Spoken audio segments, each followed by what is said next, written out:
Coach and I obviously very excited about the season. It's great to have high expectations. It's going to be a lot of work from here to accomplish what we're hoping to do. But it's been a while since I've had this feeling coming in. We had Yao and Tracy out there where we're coming in with a real shot to do something special, and it'll be up to the guys in the locker room whether we get it done.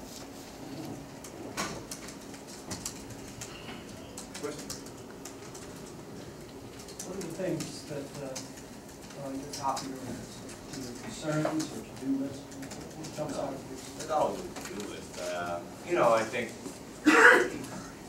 to me, starting off was making sure that everybody, we get your camp going, and that we continue to play the way I think that we need to play. We can push the ball, get it up.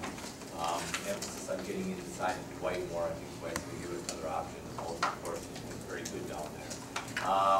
Trying to find the minutes where Carlos was very valuable to us in many different situations last year. Delfino, trying to find who's going to take those minutes, how are they going to shape up. How much can we play O'Meara and Dwight together?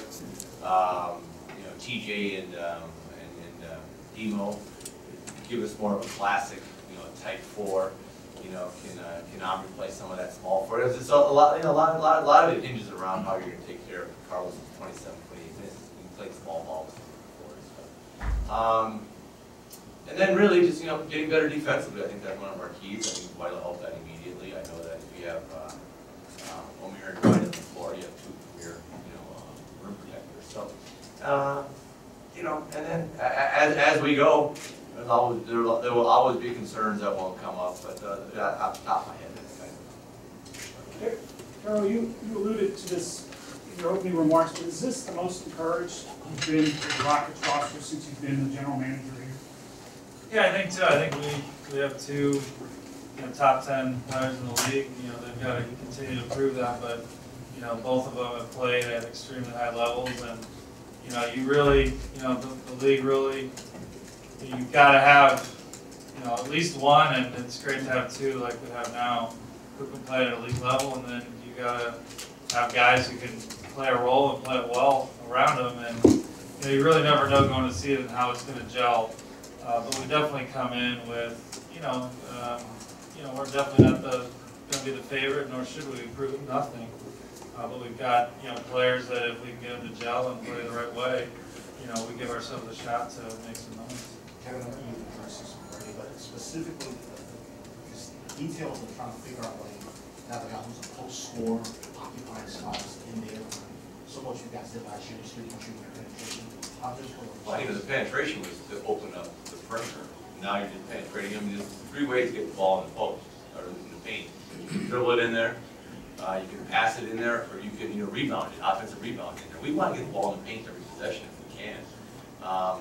And if we don't get the ball in the paint, we want to have bodies in the paint that collapses the defense. Like I think a great shot for us is Dwight O'Meara gets out the front, sprints down the court, occupies the guard. The guard's got to pick him up because they all ran the big. The guard protects against the layup, and you have one of your good 3-point shooters stepping into a 3-pointer. Well, the ball didn't get in the paint, but bodies got in the paint that collapsed the defense. So we want to collapse the defense, but Dwight just gives you another chance to collapse the defense by throwing the ball into the paint. And he's a great offensive rebounder, so he'll get those are it may look a little different. It won't be so much. Last year we had to penetrate the ball in the paint, kick it out, and try to get stuff. But the essence of basketball hasn't changed at all. When the ball gets to the front of the rim, the defense is in full-fledged panic mode. You're either going to lay it in, or they're going to collapse on you, and you got to throw it out. So the object is to get on offensively is to get pressure on the front of the rim, whether that's rolling bigs, whether that's throwing the ball inside, whether that's dribble penetration. So I mean, it's as I've often said,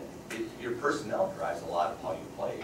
Believe me, we had a guy last year that we could chuck the ball into on the post. If Keem Elijah was playing last year, we may have a little hair less dribble penetration. The ball would have got in differently, And now we got Dwight, so but the essence of basketball doesn't change. Just kind of how you go about doing that process, change your personnel. Getting the ball in the front of the rim or bodies pressing the rim are huge. Having worked with Dwight and watched Dwight these last week, 10 days, how is he physically relative to where he was years ago, where he was last year physically? I mean, he looks good. It's hard for me, Johnson, to start saying versus 6 years ago, 7 years. I mean, I'm looking at he looks quick. He looks strong.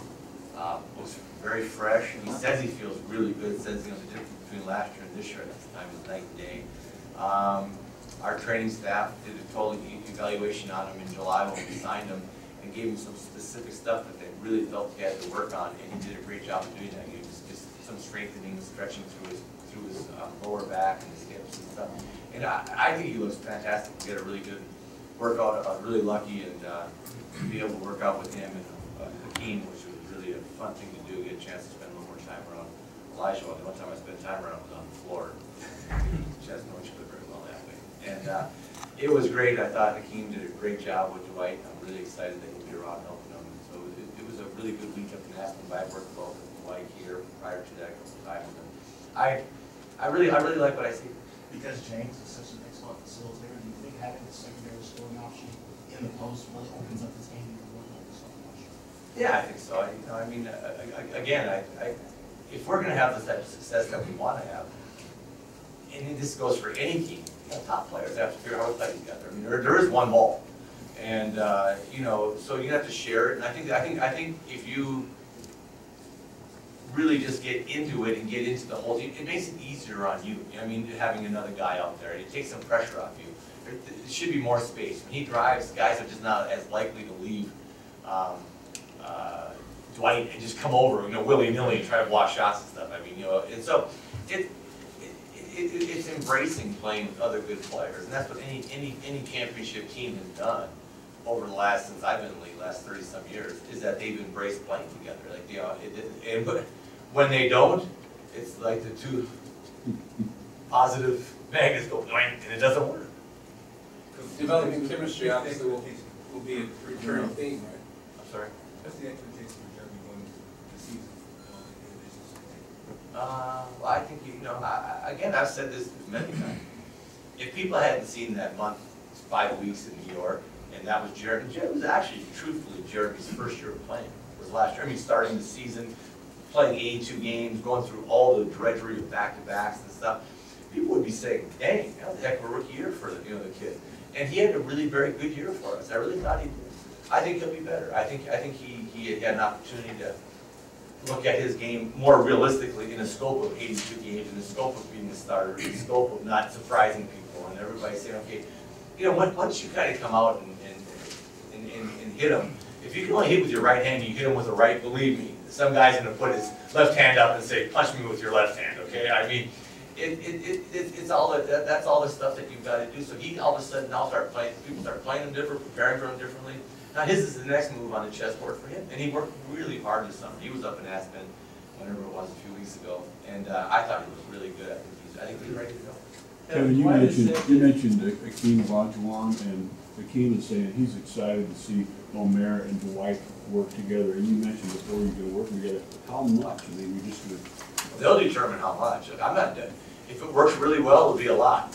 If it works like crap, it won't be much. I mean, so I don't know. I mean, we're going to find out. I mean, that's. But we're going to give it every opportunity to work, and So, as always, like any question you ask me, the players dictate how much you play.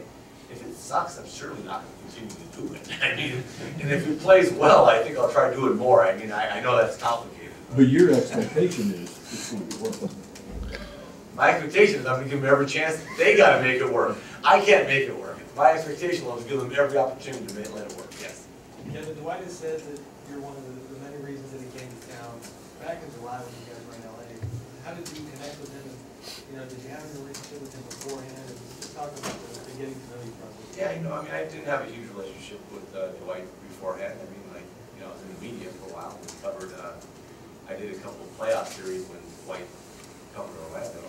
I don't know. Just sat down and talked to him. He's a really interesting guy, very outgoing, a big personality, tremendous athlete.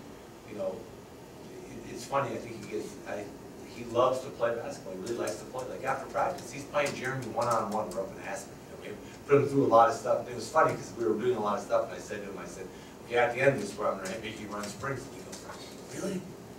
And I said, yeah. And he goes, oh.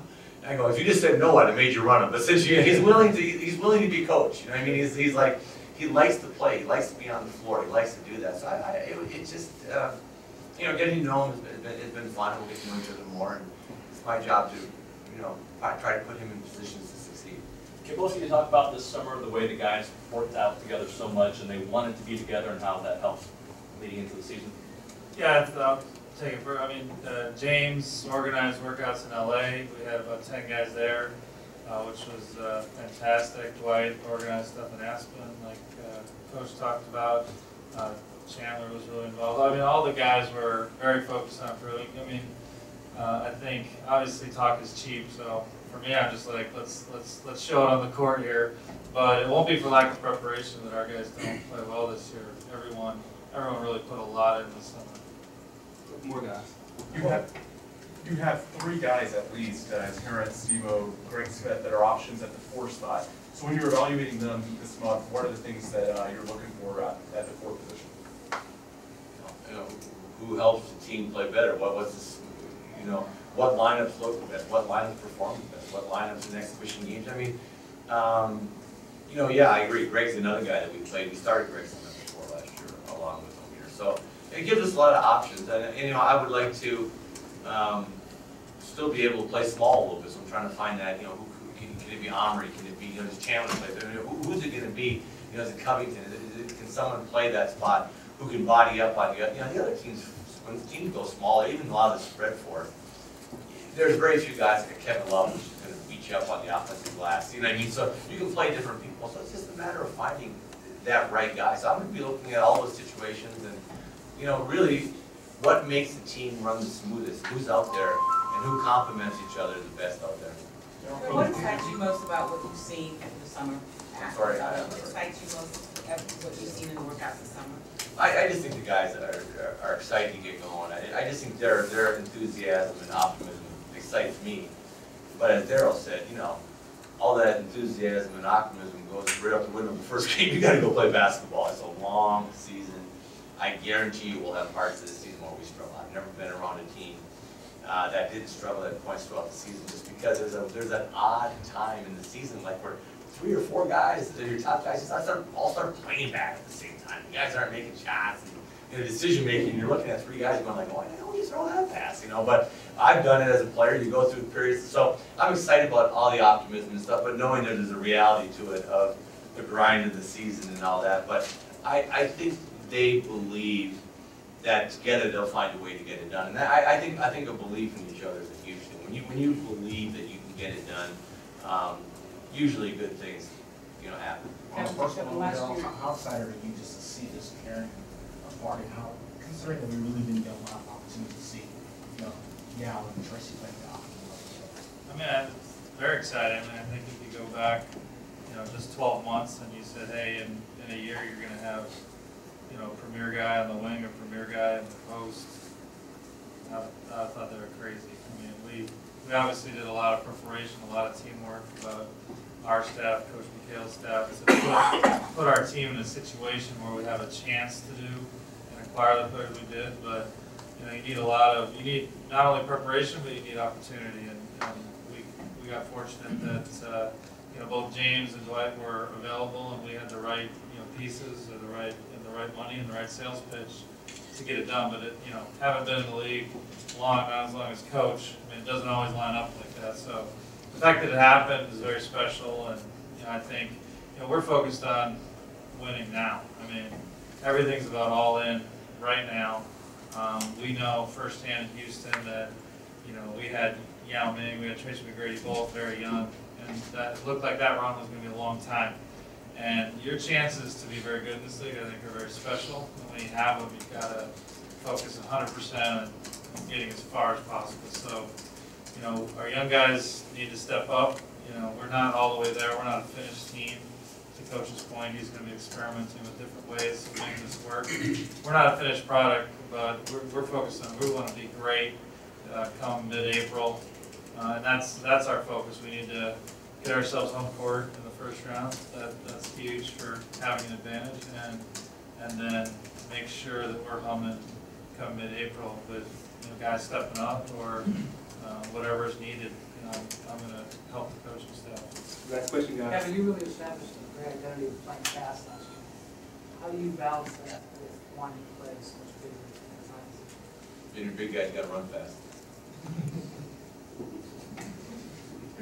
Thanks, Coach.